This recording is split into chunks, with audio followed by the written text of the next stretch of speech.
Oke teman-teman, selamat malam, selamat siang, maupun selamat pagi ya. Teman-teman barangkali lagi ngopi santuy gitu di rumah. Nah, video kali ini kita update ya teman-teman. Cukup lama juga kita nggak update nih ikan-ikan kita. Teman-teman bisa lihat video kita sebelumnya, itu udah keselang berapa bulan gitu ya. Itu dari burayak, terus dari telur. Enggak sih, kita tarik ke mundur lagi dari perjodohan, terus proses nelor sampai akhirnya dia menetas, dan perkembangannya itu sekarang burayaknya itu udah gede ya teman-teman, bisa lihat nih di depan teman-teman, ini udah mulai mau masuk indukan sih ya, tapi masih belum pas buat kita jodohkan. Ini kurang lebih ada di 100 ekoran ya teman-teman. Sebenarnya itu ada di 300 ekor, karena berhubung kita pindah tempat, akhirnya banyak ikan-ikan yang pada mati ya. Sebenarnya pemindahan tempatnya itu kalau memang deket dari misalnya akuarium ini, kita pindah ke akuarium ini, itu masih aman. Ini pemindahan tuh dia kita ambil dari galeri yang di tempat yang berbeda, kita pindah ke sini. Nah, terus karena packingnya mungkin kita salah, terburu-buru, akhirnya ya tersisa hanya di 100 ekoran. Nah, kita sekalian ngasih makan ya teman-teman nih. Nah, kita biasa masih menggunakan Fengli untuk pakannya tuh, mereka makan. Jadi Fengli itu kayak kutu air ya, kelihatannya tuh pada turun gitu. Nah, simpan sini. Nah, kita kasih. Ini udah kurang lebih 1 bulan belum kita ganti air, terus kita belum gosok juga tuh ya, pada berlumut. Sengaja ya, karena ikan ini tuh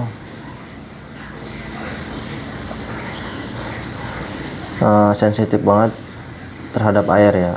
Jadi kalau air itu baru, benar-benar baru, itu mereka kebanyakan pada ngumpat, stres gitu ya. Terus warnanya pucat. Kalaupun indukan juga teman-teman bakalan mengalami yang namanya lama dalam bertelurnya si indukan itu, kalau airnya sering teman-teman ganti gitu. Nah, alternatifnya kita hanya mengganti setengah. Nah, itu pun ada jarak ya, mereka adaptasi air, sehingga benar-benar kita jaga pola makan biar si air itu tetap bagus ya. Pertama jernih, kedua sehat, si ikan juga nggak stres, mereka produksinya lancar.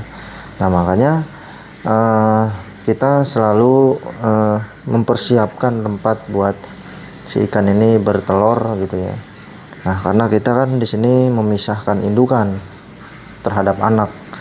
Nah, terus kita juga bereksperimen sekarang tuh memisahkan telur dari indukan, biar lebih cepat ya kita dalam memproduksi ikan ini. Nah, tapi untuk udah 2 bulan ini, karena mungkin kita kesibukan juga, si ikan juga nggak kekontrol, mereka belum berproduksi.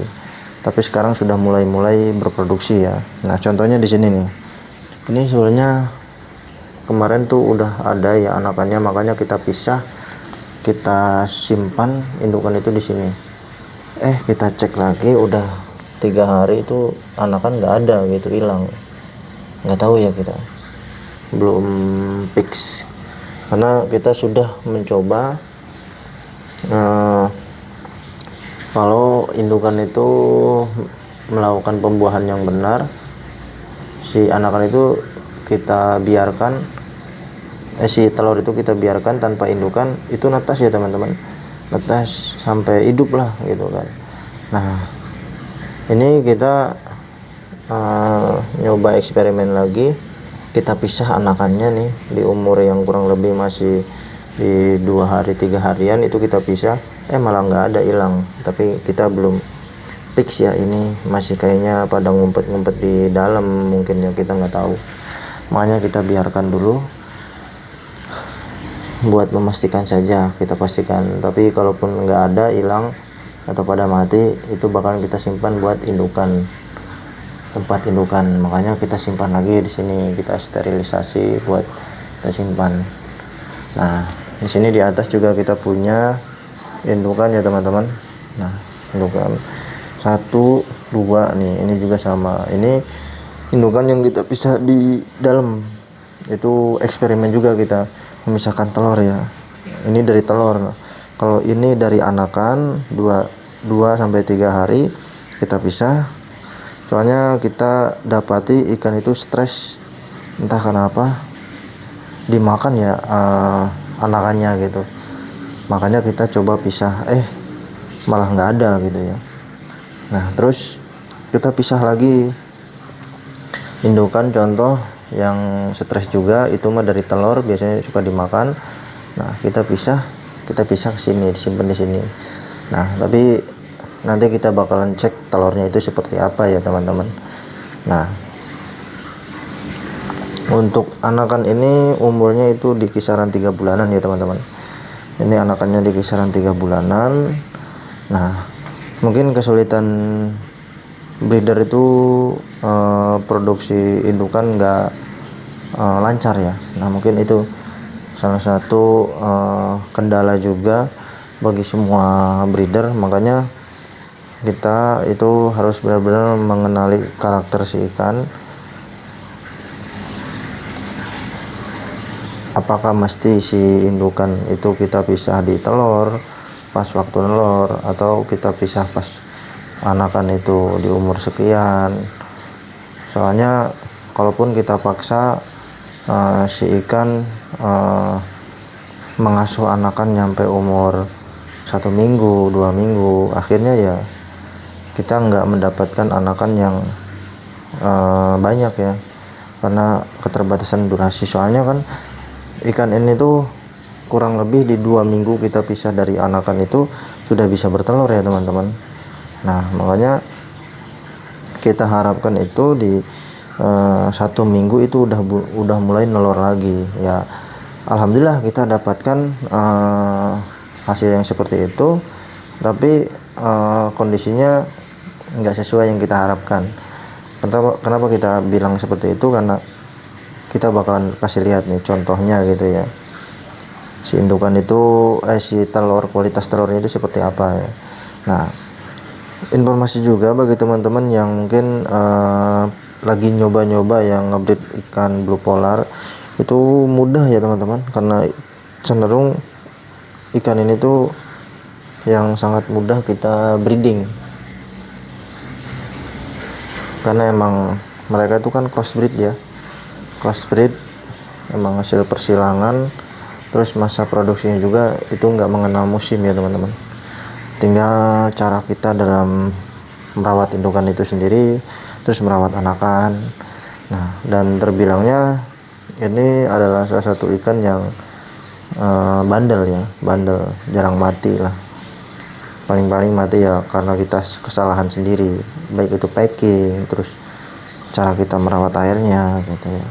Kalau basic sih, kalau kita udah bisa ngerawat air, walaupun kita ganti 100% air, itu si ikan tetap aman insya Allah ya. Tinggal kita konsisten dalam cara mengasih makan, jangan sampai si makanan itu ngendap ya. Kalaupun ngendap, kita bakalan kubur ya teman-teman. Contohnya seperti ini nih. Ini kan banyak nih ya, nih contoh ini kan kita baru kasih makan tadi barusan. Nah, kita kubur nih seperti ini, takutnya kan berjamur. Nah, kita kubur seperti ini nih, pakai pasir. Nah, kita kubur seperti ini. Nah, nanti ini contoh kalau udah berjamur ya teman-teman. Nah, kalau belum berjamur biarin, suruh dimakan dulu, suruh dihabisin dulu. Nah, soalnya biasanya kalau saya kalau kita ngasih makan terlalu banyak, itu kita biarkan, kita puasakan si ikan kurang lebih di 3 sampai 5 harian sampai benar-benar si makanan itu habis. Nah, kalaupun masih ada, itu biasanya kita di 5 hari itu atau 3 hari itu biasanya kita langsung kubur. Nah, kita ganti makanan yang baru gitu biar tetap sehat. Nah, kenapa kita kubur? Ya nanti bakalan dimakan sama plankton gitu, mikroorganisme yang ada di dalam substrat gitu. Makanya air kita ini cukup sehat ya teman-teman, karena contoh air yang sehat itu biasanya banyak ini ya, keong kayak gitu, terus lumutnya hijau gitu. Nah, biasanya itu sehat, bagus. Kita hanya tinggal menggosok area depan, terus mengganti air kurang lebih di seminggu sekalian, hanya seperempatnya ya, hanya segini nih kurang lebih nih. Kita ganti air baru, kita kasih air baru. Nah, contoh ini sehat nih, tuh pada hijau ya.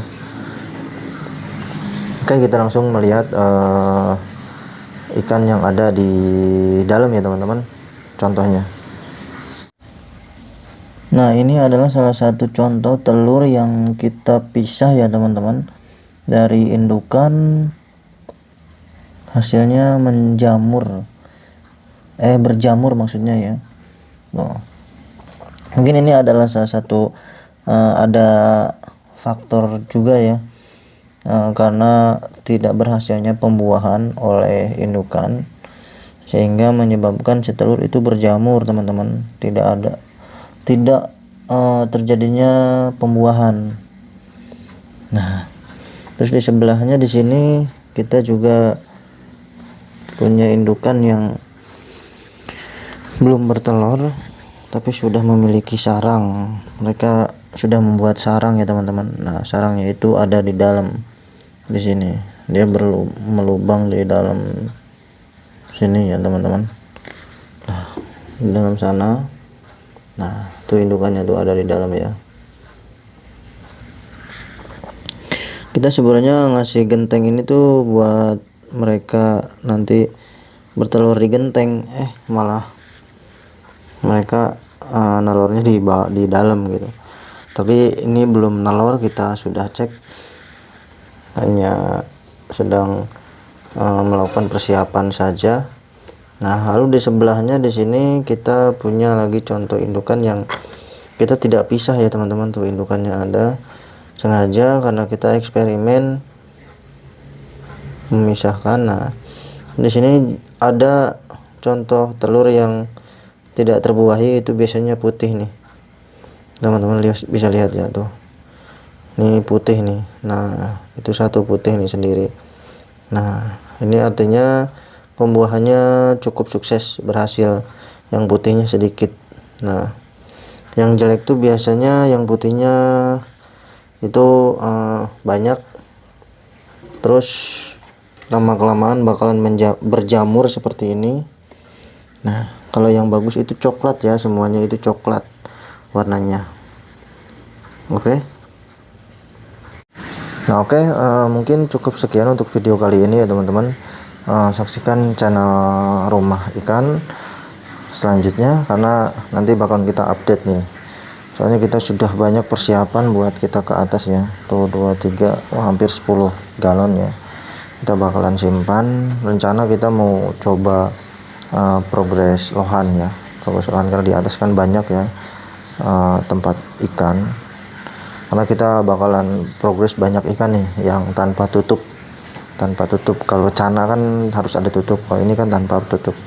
Gapi, lohan, blue parrot, semua ikan yang bisa kita breeding lah ya. Banyak bakalan kita update lagi semuanya, karena kita punya rencana kita bakal membreeding semua ikan yang bisa kita breeding.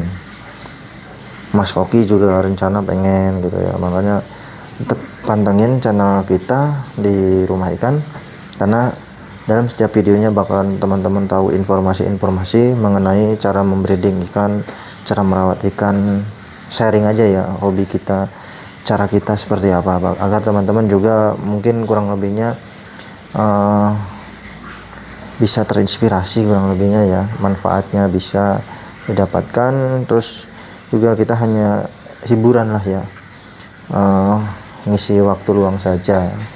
Oke, cukup sekian untuk video kali ini teman-teman. Saksikan konten kita selanjutnya hanya di channel Rumah Ikan. Oke, cukup sekian. Assalamualaikum warahmatullahi wabarakatuh. Enjoy.